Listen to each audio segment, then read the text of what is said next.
Good morning, everybody. Thank you for joining us at the National Bicycle Dealers Association. This is Rochelle Scouten, the Development Director, and I just want to thank you again being here with us, and we are happy to have Ryan Atkinson with us again from Smart E-Tailing to talk about what's going to come in the next year, what's currently happening. If you have questions, please put them in the questions tab, type them in. We will ask all of them to Ryan at the end of the presentation. So without further ado, thanks, Ryan. You bet. Thanks, Rochelle. And thanks to everybody for attending. So today we're going to talk about, will e-commerce continue to grow in 2021? I get a lot of questions about this. I want to be crystal clear. I can't predict the future. And so whether or not the boom will continue, what habits for consumers will persist post-COVID, we don't know. I'm going to be sharing today what I think is an informed perspective, and I've got a couple of external resources that I'll pull into it to make sure that it's well-rounded. And then let's all acknowledge the fact that I run an e-commerce website company. So, my opinion is biased in terms of which direction I believe the market is going.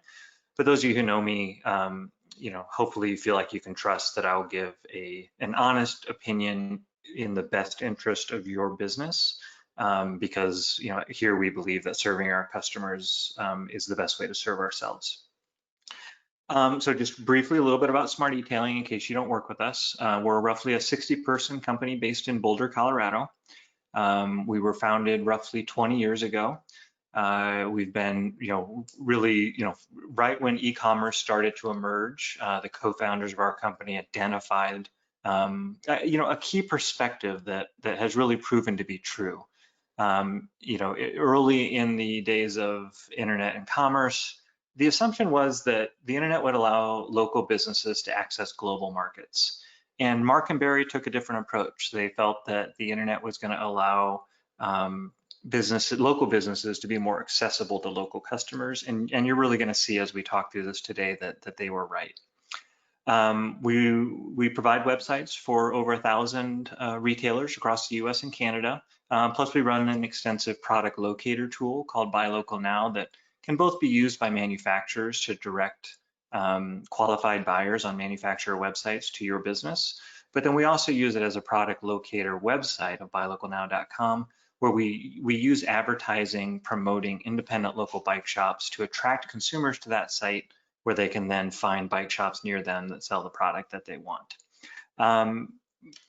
Moving on, our primary mission is to connect bike shops. And so we do that through connecting to your customers primarily, but also your other software systems, your suppliers, your brands through shared marketing initiatives. And ultimately, we believe connecting you with the future.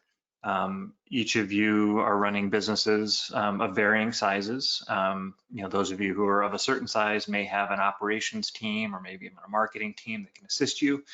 But the majority of our customers, it's the owners or perhaps a general manager who's running a website platform. And we believe that through our connections, we can make that as easy as possible for you. So back to our question, will e-commerce continue to grow in 2021? And the simple answer is yes. But that would be a very short presentation, so let's keep going. One thing, I'm not going to spend a lot of time talking about aftermarket. I think it's been really clear that aftermarket sales online, they have been growing, they're going to continue to grow, and there's a lot of competition out there. But bikes themselves have been the cornerstone of independent bike shops businesses, for certainly throughout my career. And of course, we all know the mechanics of the profitability of bike sales. But if it wasn't for bike sales, it would be, you'd have a hard time, kind of keeping your business as a viable entity.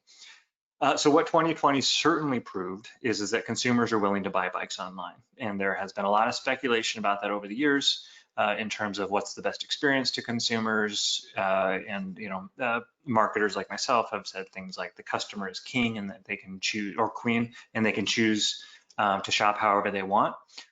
Well, given the opportunity and presented with an environment where visiting the physical shop wasn't possible, this year proved that consumers certainly are willing to make that choice. And I would argue that many of you who sold bikes online were able to deliver a very good experience to your customers, even if it wasn't your traditional experience. Now, here's an index of this year's bike sales in the U.S. on smart e-tailing. So this is a part of a data partnership that we entered in with People for Bikes earlier this year, with the intent of helping signal to brands, retailers, and suppliers what is happening on a daily basis on bike shop websites. The goal was to, we were expecting a very volatile bike market in April. So this data was presented to help suppliers make good decisions. But by the time the data got into the market, we were full in the bike boom. And so really, this year became more about, hold on to your hats and less about, studying the nuance of performance. But again, this is all bikes, units in red, dollars in blue. This is an index, so that way we're able to maintain privacy for our clients. But this shows on a daily basis what's the change over the previous year. And so obviously you see a major ramp up during shutdowns. You see, peaking right around Mother's Day. You can see when supply issues start to emerge. But even as supplies became short, throughout the bulk of the season, post and particularly post 4th of July, the market really stabilized. You clearly see in November that unit sales really started to spike again as a combination of relatively healthy supplies of kids bikes in the market and more stocking orders, more back orders being fulfilled for the really popular bikes and the affordable bikes in the channel. We'll talk a little bit about what we look at moving forward, but it's important to look at this year. Many of your businesses saw incredible growth, 50, 100, 150%, while online sales certainly outpaced that. So we all need to appreciate the fact that change happens. So will the market return back to what it was pre-COVID? Elements of it probably will. But the reality is we're in the middle of a multi-year change from generations, retail technology, consumer preferences. That was happening pre-COVID, and I'll argue later that this has just been an acceleration. So here's a look at that. So this is U.S. Census Bureau total retail sales over the last 20 some odd years. And so obviously you can see that e-commerce made up less than 1% of overall retail sales at the time that smart e-tailing would have started. And it was just steadily rising over the 20 years with a brief flattening during the Great Recession. And then obviously Q2, Q3 of 2020, you saw some major spikes. But this is an existing trend. So many of our customers saw those spikes as their first major uptick because many of our customers, the primary role of their website and their business was to inform customers to bring them into the store to sell. So our customers saw a much more dramatic uptick than is shown here. But it's really clear that these measures of overall retail spending are an indication of consumer preferences. And so what I propose is that within the IBD marketplace, we all accept that as consumer preferences change, let's focus on delivering the same quality of service that really distinguishes an independent bike shop, but make sure we're doing it in a way that customers appreciate. So looking forward, NASDAQ has done a very good evaluation of the future of e-commerce in order to best inform investors. Obviously, NASDAQ's a tech-heavy market. Well, what they believe is COVID-19 has changed the shopping paradigm. That aligns with other things we heard earlier in the year that e-commerce accelerated 10 years in 1 month. The reason it's changed the paradigm in large part is because older generations have realized that online shopping is both convenient and safe. And then, and really that has helped change the trajectory of what we expect e-commerce growth to be in the future. So if you compare this chart to what we showed earlier, that steady climb from 2000 to 2020 is reflected here, but at a slightly different scale. And the darker blue line would have been what analysts would have forecast e-commerce growth rate to be over the next 10 years. But you can see that based on what's happened during COVID, and I'll explain a few other reasons why, analysts are forecasting significantly greater growth over the next 10 years. So I would argue that any retail operation who isn't on a similar trajectory is going to be in jeopardy 10 years from now, because there's going to be a significant portion of the market that simply won't be able to access your product, or will choose not to access your product because they're not going to visit the physical store to buy. The next wave of e-commerce growth is likely to come from two key factors that I'm going to focus on today, and that's just greater penetration of retail categories like grocery and auto, which I'll share more later, and an expanded user base from that generational shift that we mentioned earlier. The other key components that factor into this are going to be technology advancements, machine learning technology, social commerce. There's going to be a few things, or many things, that change because obviously there is a flood of capital going into this technology and e-commerce space, and with capital comes innovation, and with innovation comes change. We see that, of course, in our world in bike product, but obviously, it'd be hard to look at the technology that you have in front of you right now, or the phone that you have in your pocket, and it would be hard to disagree that when new technology emerges, society can change along with it. So I think it's helpful to look at market penetration for e-commerce as it exists today in a couple of key categories, because ultimately this is what we're going to be looking at for the bike industry. We don't have accurate numbers in terms of bike, but if you look at these other industries, you can see that in comparison to overall retail, certain industries have drastically shifted towards an online first shopping behavior. We don't know what will happen with bikes. I don't have sporting goods up here, but those numbers range in the mid 30s. I would speculate for bike right now, it is under 5%. As we compare the smart e-tailing platform numbers to the overall IBD numbers that come out of NPD, our platform alone, that 1,000 some odd retailers, does represent roughly 4% of total IBD sales year to date. And we're only one web platform. So if you factor in larger e-commerce focused independent chains that don't use our platform, or you factor in marketplace selling or pure play e-commerce, direct consumer selling, it is hard to say what actual market penetration is for e-commerce, but I think it'd be fair to assume that it'd be in the neighborhood of 10%. And so, it's important to step back and look at your business strategically. Is your business focused on aligning yourself with general industry or consumer behaviors? In other words, are you wanting to build your business up to a place where 20% of your total sales happen on your website? Or are you going to focus on a niche in your physical store that is going to distinguish you and give you the growth that you want without necessarily entering into this space? And that's an important point. Every bike shop is completely unique. Two bike shops on the opposite side of the street have fundamentally different markets. So, I do believe that what we're talking about here today in an e-commerce website is a good investment in the future for the majority of bike shops, but not all bike shops. And I would never presume that that I'm in a position to make better strategic choices than you are. We talked earlier about those changes in category behaviors. So in particular, NASDAQ noted motor vehicles and grocery. And so you can see what a large percentage of overall retail those two industries represent. What will that mean? I mean, obviously it'll mean that acceleration in percent of retail sales that happen online, but more importantly, it's going to just start further reinforcing consumer preferences in how they want to buy.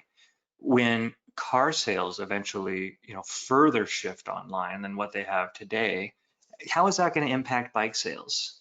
And then on the other end of the spectrum, when a customer's weekly grocery visits are now curbside pickup, that weekly coaching and habits is going to greatly impact the choices that they make over time. So if you look at these other industries, grocery, of course, being the most prominent right now, look at the level of investments that are being made in technology and supporting click and collect functionality, and ask yourself, how much do you believe that that's going to influence your customer behavior over the next 10 years? I would argue that this represents a monumental change in how customers are shopping. And it's definitely for a vast or a large number of bike shops, and those of you attending here, it is a good area for you to invest in your business. So looking at just that grocery business, over the last 6 months, 49% of grocery shoppers have purchased online. Many of those are first-time shoppers. And 43%, so the 43% are doing it for the first time. What I meant to say is the majority intend to continue it because they find it is simply more convenient and safer. Pros and cons, or really ultimately pros, is certain industries like grocery are seeing negative impacts in terms of average basket size for online purchasing because they have less opportunity for end caps or displays to win customers.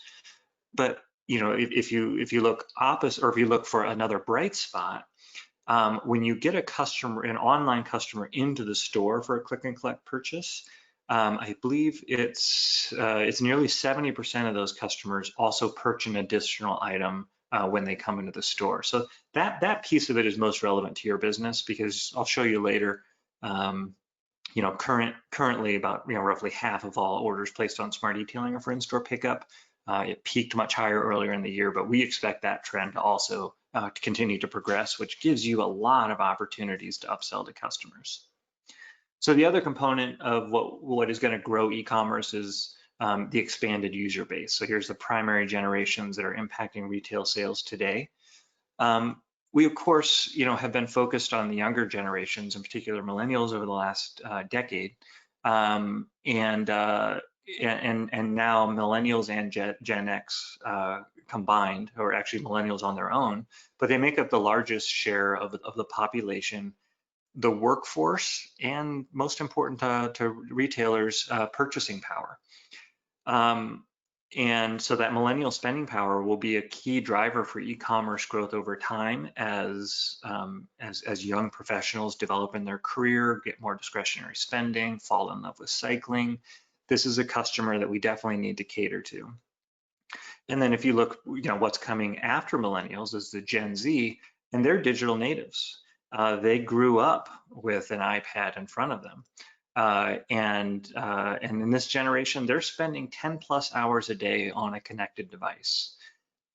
E-commerce first is their mentality. So this is the customer that's coming down the pipeline, and especially, there's no guarantee that Gen Z won't find it compelling to broaden their shopping habits in order to spend more time in physical stores, because in some ways it's more of a novelty, and especially for the products that we all sell.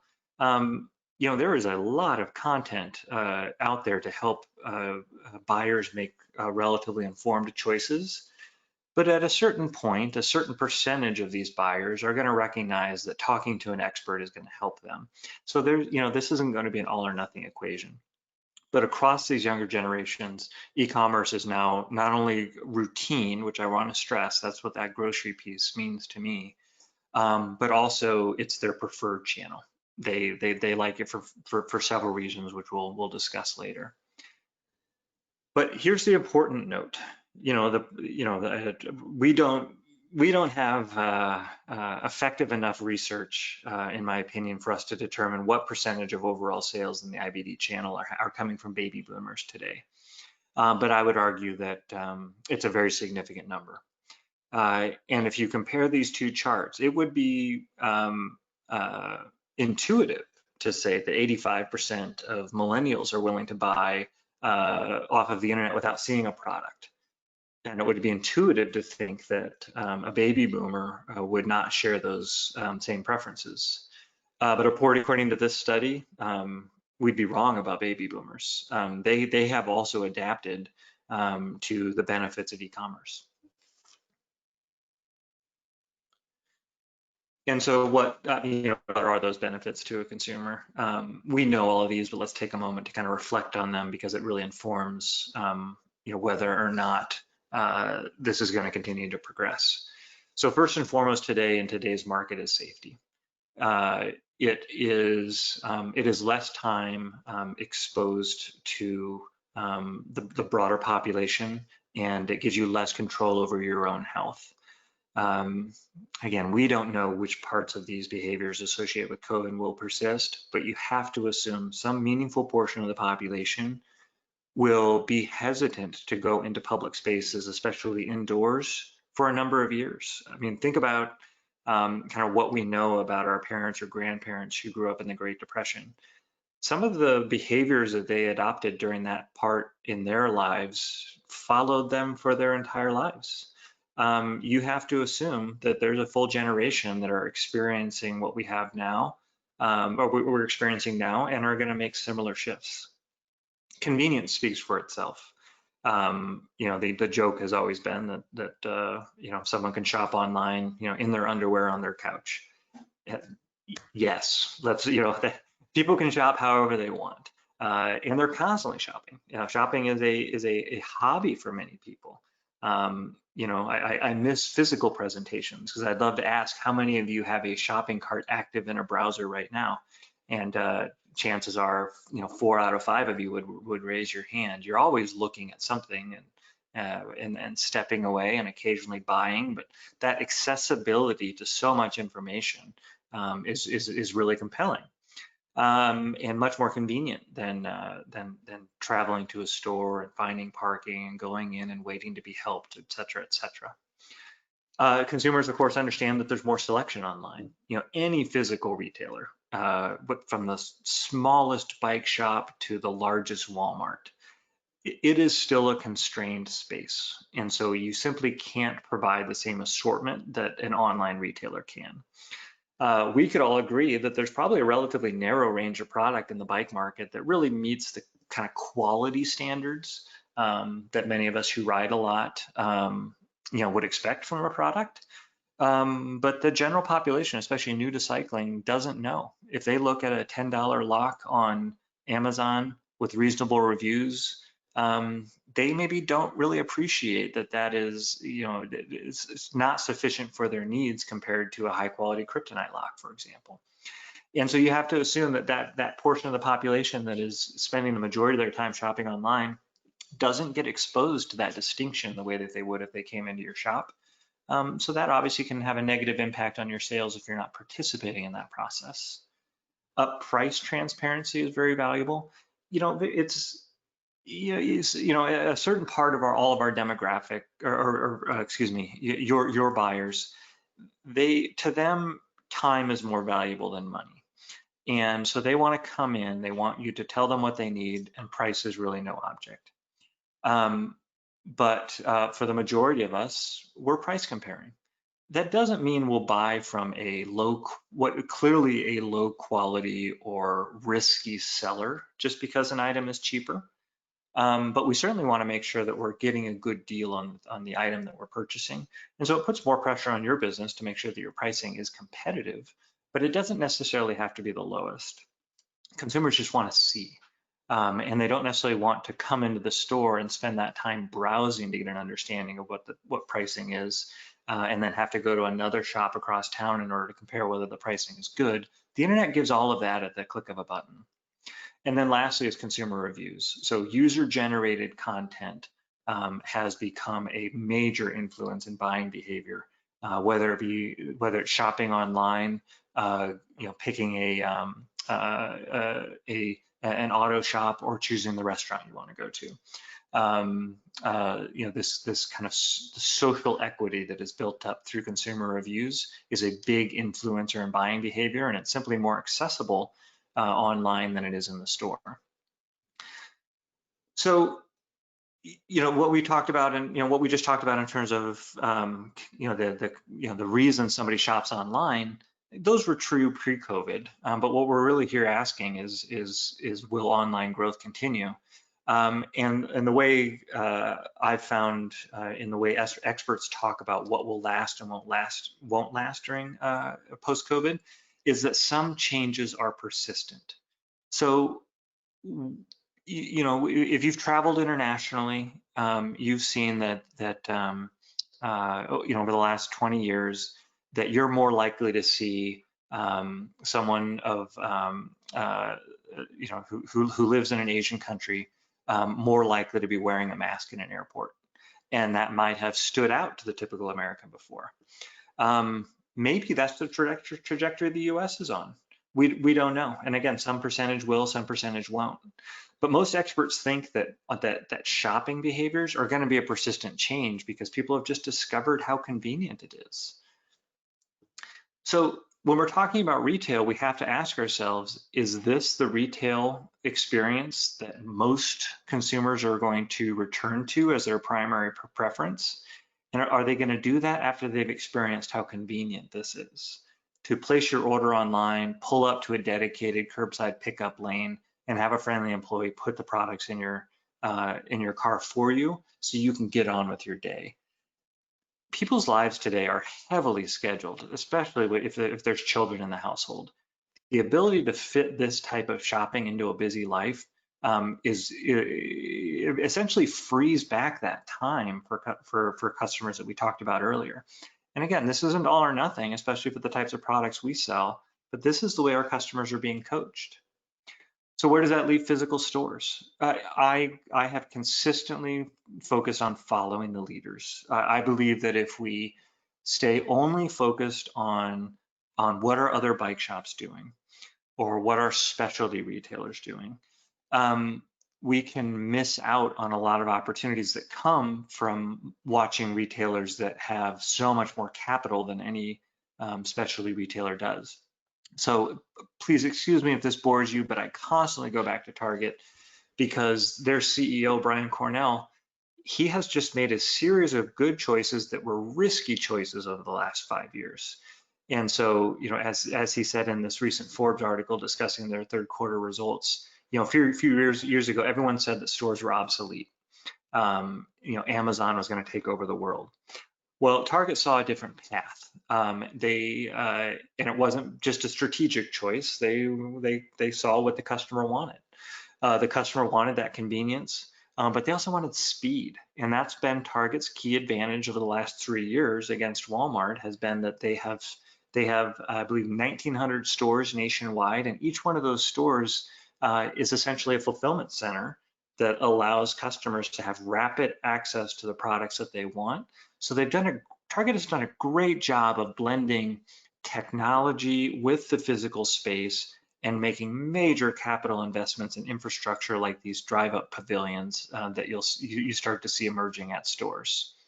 I didn't include it here, but you might look up some of Walmart's recent investments and how they've tied their Walmart app experience into the physical in-store experience. And that blended retail model is something that the big players are really pursuing. Each of us in the bike industry, we don't have the same resources that these companies do. But how do we learn from their strategic choices and apply the tools that we have in order to give the consumers a consistent experience? So I'm not going to go into great historicals, and you could argue that looking at Q3 in 2020 still doesn't give us a good indication of the future, but it is certainly past peak COVID. There's been some stabilization in the economy. The economy has started to recover. Different markets opened up at different times. So if we look at Q3 results, I believe you can get some indication of the change in rate of growth between the online and in-store space. So looking at Target, they had a great quarter. Total revenue climbed to 21%. Same store sales grew by 10%. And then here's the key factor. digital jumped 155%, accounting for 11% of total revenue growth. I'm going to go through a couple of other companies to compare this, but the key point here is look at the pace of change in store versus online. And if we look back to what I shared in the indexed smart detailing report earlier, it's clear to see that whereas the industry is up in triple digits, smart detailing online sales are well, that's at a loss of words, north of 1,000% increase. And then also very compelling for bike shops. Physical stores at Target fulfilled 95% of all online orders. So that distributed warehouse network, they've played that to their advantage. That is your advantage as well. You've got curated product close to your customers, ready for them to pick up today. Or with click and collect functionality, you can get the product to them without them having to pay shipping costs. That is a huge advantage that you have over pure online sellers or out of market brick and mortar sellers. And then kind of playing to the speed component of what click and collect has to offer. Same day services, which for Target means in-store pickup, curbside pickup, or local home delivery via their shipped partnership. That style of shopping grew 217%. So these are real indicators of that consumer preference changing and just further acceleration of previous trends that Target was already making major investments to adapt to. Let's look at Best Buy. Now they've had a lucrative year in large part because of the big shift towards home work and the heavy reliance on electronics. But their total revenue also climbed 21%, with same-store sales at 23 and online at 174. So overall, online outpacing in-store sales, and digital orders made up over a third of Best Buy's total sales. That's a staggering number. We did look at electronic market penetration earlier, but Best Buy would traditionally be known as that one place you can go locally to walk the aisles and physically touch the products. But even Best Buy, with that amazing network of stores, is still selling. Their online sales growth is significant and a 30% contributor to their total revenue. If we shift into specialty sports as a good publicly traded indicator, third quarter revenue is up 22%. The growth rate, the relative change in growth rate is slightly narrower, with a 23% in-store and 95 online, but still very significant. If you were looking at two bike categories today, if your gravel bikes were showing year-over-year growth of 23% and your e-bikes were showing 95%, I would venture to guess that next season you're going to increase your investment in e-bikes to capitalize on that growth rate. That's exactly what we're talking about today. You're just making a similar decision-making metrics when it comes to channel versus product. And for Dick's, e-commerce accounted for 21% of overall sales, which is up from 13% in 2019. So this is tied to that kind of estimated 30% market penetration of online within the sporting goods market. Well, Dick's is one of the largest physical retailers, has the distribution of in-store and online sales very consistent with that overall consumer preference. And I believe that most bike shops should be aiming for that. I think you should be aiming to keep pace with overall consumer buying habits. Dick's certainly has done well there. And then similar to what we shared on Target, 70% of online sales were fulfilled by the physical stores. And again, huge advantage for your business. So let's talk just a little bit about that buy online, pick up in store, or click and collect. According to Adobe Analytics, and Adobe has become the leading source of online sales behavior. They've got a vast data network that they use both within their own website platform called Magento, but also monitoring credit card purchasing behavior. They've got a lot of data, And according to Adobe Analytics' most recent report, 25% of all online orders were fulfilled in a physical store. If you compare that to the bike shops that are within our network, you can certainly see the trend emerging. Of course, let's take first a look at the big spike in there. We all know the story of how kind of March, April, May played out in the bike industry. So these numbers are influenced, by a couple of things. First and foremost, the rapid increase of bike sales and bike shops, and there was only really marginal impact of shipping bikes during this period, despite the fact that a few manufacturers lifted some restrictions in order to stimulate sales. The majority of those bikes were picked up at physical stores, which influenced that number going up. But the other thing that influenced was a sense of urgency. Definitely during COVID, people made a choice. I want to do this thing, or I need this item for my home, and they bought it without really much consideration. And they wanted it today, and the bike shop had it today. But if you look back, so as we enter into the fall, the roughly 55% kind of stabilization in September and October. Look back at 2019, you can see that those months also were relatively stable. And you can see that that this year is about 12 percentage points higher than the same time last year. The dip that happened this year in November relative to November last year is just the wild increase in aftermarket sales that happened in the run up to the Black Friday weekend and during that weekend. We had this real influx of new cyclists through the season, and so seemingly everybody had a cycling item on their wish list. And so on our network we saw curbside pickup orders decline. We saw average order value decline. But on the inverse, we saw average revenue per visitor and conversion rates go up. So this is really just different seasonality and customer behaviors playing out. But the trend line is crystal clear. In-store pickup is continuing to rise. Fully expect it to stay consistently over 50% next year.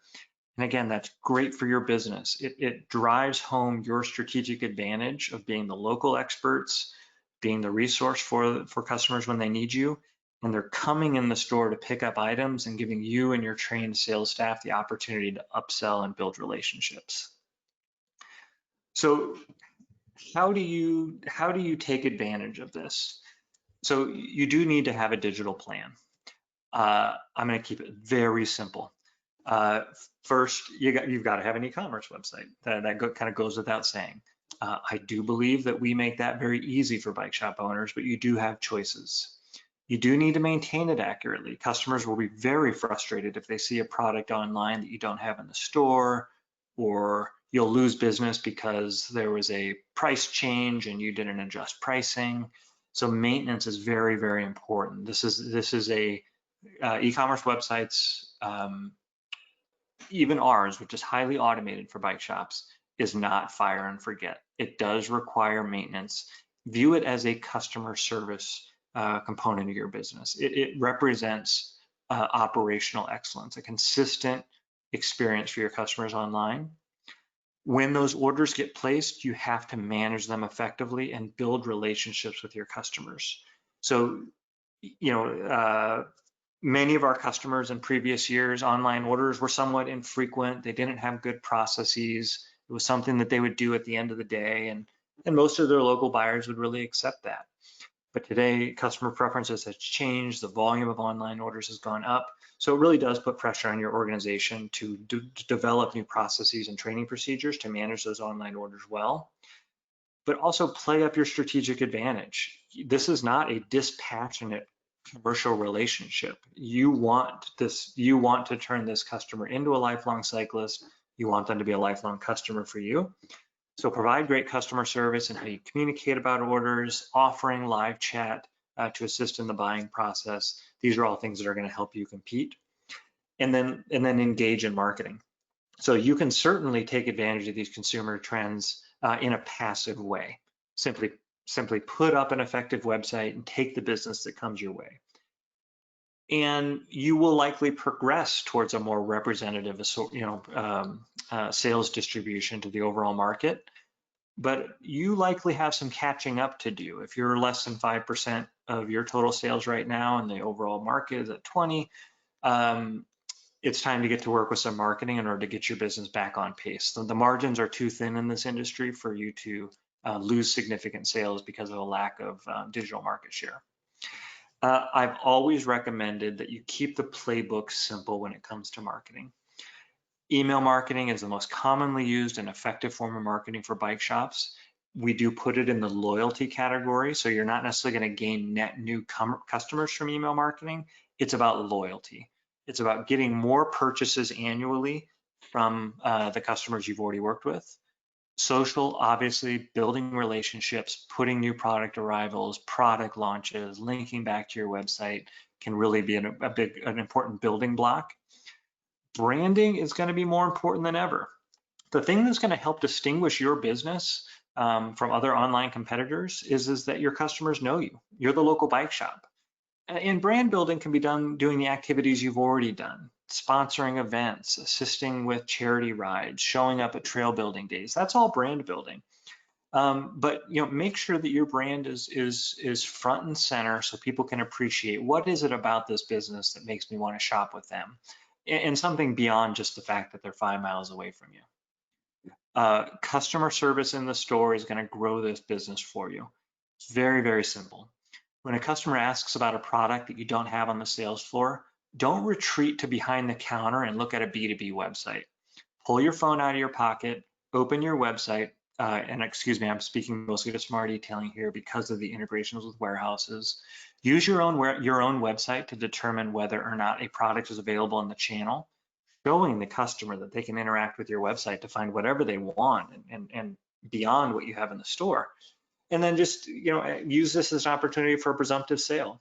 Yeah, I've got that blue helmet. Would you like to pick it up at the store, or should I ship it to your house? And you're really training the customer that this is an option for them when the customer wants to buy online. And then lastly, Google Ads are the primary driver of new customer acquisition sales. Google Ads can be very daunting. There's a lot of training material. There's a lot of people you can outsource this to. But if you're going to make an intentional growth strategy moving forward to really capitalize on these changes, you should take a hard look at Google advertising. I recommend that you keep it relatively simple out of the gates. Focus your advertising on your hyper-local market within 5 miles of your store. The same customers who are coming into your physical store, that's your strongest market area.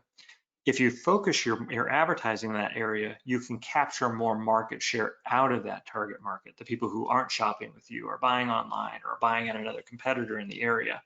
The advantage of doing this is you're fortifying your primary revenue stream of your local business or your physical store, and you're also doing that brand building, because as consumers search for a WTB mountain bike tire, your business is going to come up and show up right next to REI in that for the consumer searching online. That is great for your brand, for consumers to see that you have that product available. As you find success, expand your radius. Go to the entire metro area. Your brand is strong enough to serve the entire metro, but let your budget progress, because you don't want to overspend on advertising early on. Bike shops just simply can't afford to operate at a loss, and especially if marketing is a big contributor to that. And then lastly, state. You could argue that you could go on to regional or national, and many shops do. But I'm going to assume that many of you listening today are really focusing on your kind of initial growth, and I would put state on your 3 to 5 year plan. Again, you're building your brand, you're building your awareness. It supports both your local and online business. So what am I going to predict? I'm going to predict that online sales is going to continue to outpace in-store sales. It's still going to represent a smaller percentage of overall revenue than your physical stores, but the pace of change is very important to watch, especially if you're going to be in this business for 10 or 20 years. Shipping bikes is going to continue to grow. What consumers proved is they're willing to buy a bike online. Suppliers are certainly figuring out how to integrate their websites to ship a product to your store. Other suppliers are really following the more direct consumer, Canyon route of being able to ship a bike straight to the consumer. This is going to continue to evolve, and that's just going to represent kind of a marginal erosion year over year in your potential bike sales if you're not also competing for those new sales.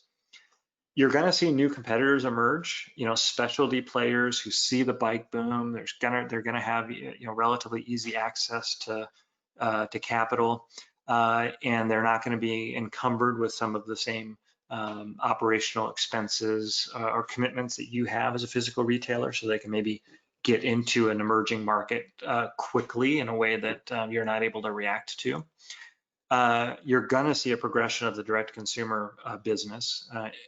Any supplier inside or out, or brand, inside or outside the bike industry, every resource they listen to are telling them that they need to have a direct relationship with their consumers and they need to invest in this progression. So expect that. See it for what it is. It's an evolution of your partnership with suppliers, but on another level, it's also a threat to, kind of a marginal erosion to sales over time. And then, I'm going to predict a mixed IBD response, in part for the reasons that I said earlier, and that every bike shop is different, but also in part because, operational change is hard.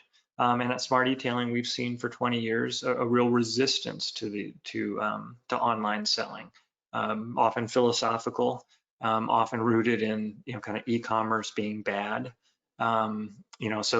Those philosophical changes are hard to influence. And so I think, that's likely over time going to represent opportunities for some of you and risks for others. Key takeaways from today, what we saw during COVID in terms of e-commerce, it's just an acceleration of a prior trend. So even if, purchasing online retreats, which we, of course, we're going to see that. This was an extraordinary year. It is not going to retreat to pre-COVID levels. And if we're to believe the experts, not only are we're not going to maintain that predict or linear trajectory that the market was going for the last 20 years, they're really seeing that acceleration, which is going to represent a 10% jump by 2030. Online shopping, is persistent. So that's the, what changes during COVID are going to persist. Likely youth sports will be back. Likely online shopping is going to stick around.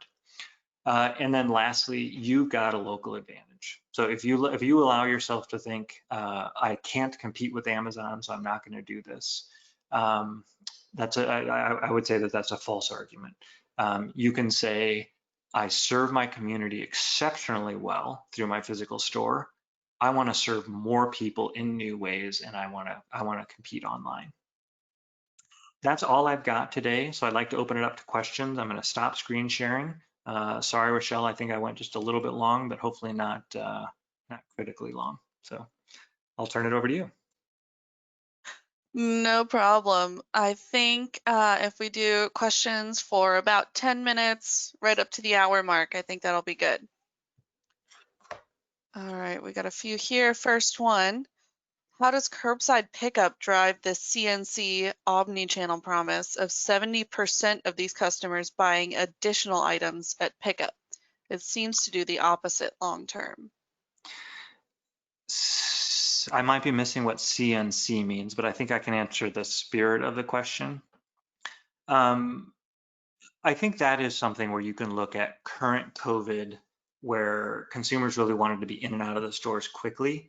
That can tell a slightly different story than maybe what was in pre-COVID. The data speaks for itself, that the customers who come in the store have exposure to things that they didn't encounter in their very purposeful online journey, and they're meeting somebody who's trained on how to offer a complementary product. I don't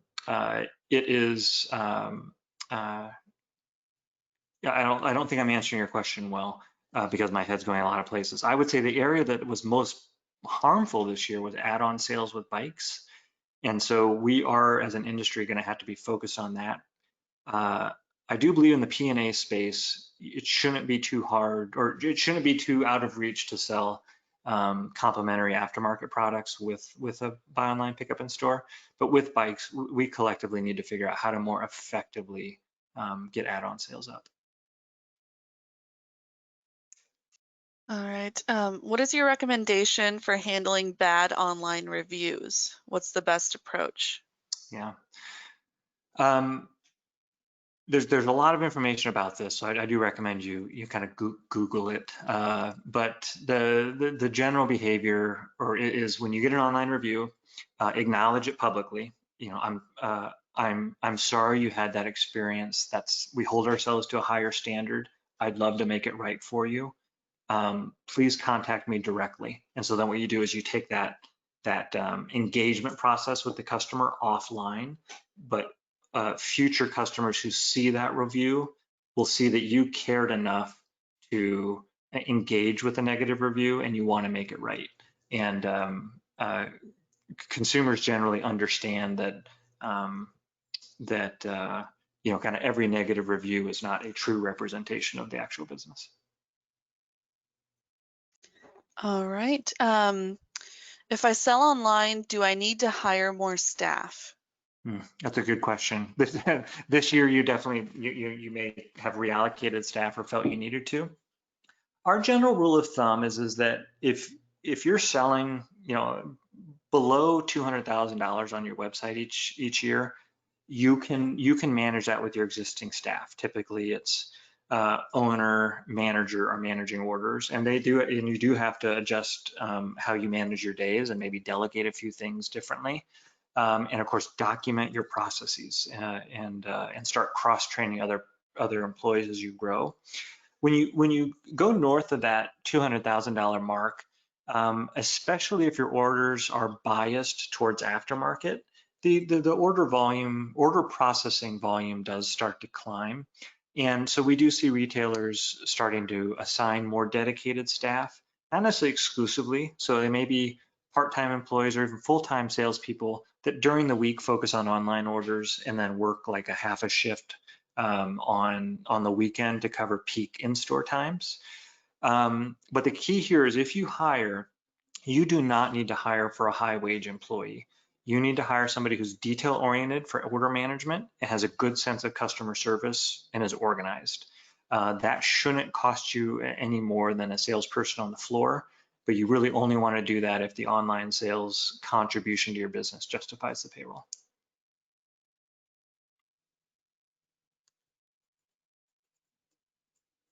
Is smart e-tailing aggressively growing and building out its online shopping tools and functions to help the business owner compete with other online marketplace competitors?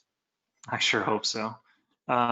We're investing, rest assured we're investing as fast as we can.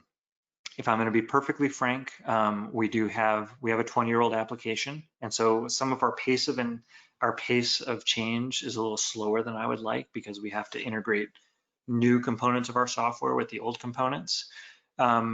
It's worth noting that our initial investments were all around stability and speed. So you know, through this year, Smart Detailing has had a 99.9% uptime. So that means even when those wild spikes were happening earlier in the year, our hosting infrastructure was competitive with any other retailer. And then our sites are 70% faster today nationwide than they were before. So previously we had a single server in a centralized US location, which meant if you were on the coasts, you had slow response time. We've since moved to a distributed cloud environment. So site speed is the biggest impact on conversion rates. We're trying to make the right investments. You know, we made investments in different payment types. Consumer research says that the more that one of the main reasons that consumers abandon carts is because there aren't enough payment options. We have made investments in local home delivery to play to the market. We've made major investments in site search because roughly half of consumers use site search versus menus. And then currently we're rebuilding our shopping cart because Smart Detailing websites have a tremendous amount of traffic and there's some opportunities in our shopping cart to increase sales. The other biggest investment we're making right now is in order management. because order volume has gone up so much and it will continue to go up, we also need to invest in payroll savings for your business. So we really look at both sides of the equation. But I certainly hope we keep pace with your needs, and you can find me personally if you think we aren't. What differentiates you from other tools like Shopify? Our niche focus.